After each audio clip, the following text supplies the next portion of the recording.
Good day, it's Rowena List from GettingItTogether.ca, and today I'd like to chat with you about Confessions of a Professional Organizer, Part 5. As you well know, I am on the move, and by the time you are watching this, I will have been settled into my new place. But while I'm getting ready to move, I am really getting even more ruthless than I've ever been before. And today I opened up one of my boxes that I have in my office on things. It's all things that I wanted to resource, or things that I was going to do an article on, or parts of items that I might have used for my book, or whatever the case might be.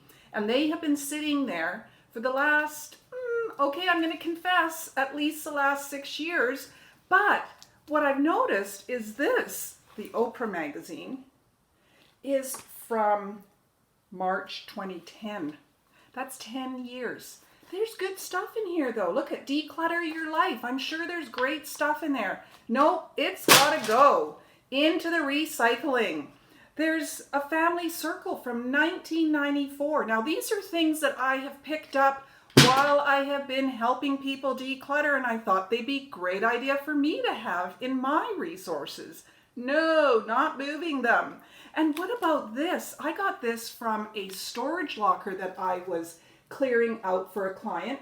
Family Organizer. Look at that. Never been open. It's from 2008. And I was going to do a video on it.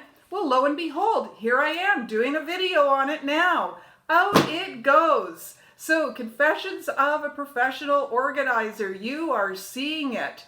Check out the article below.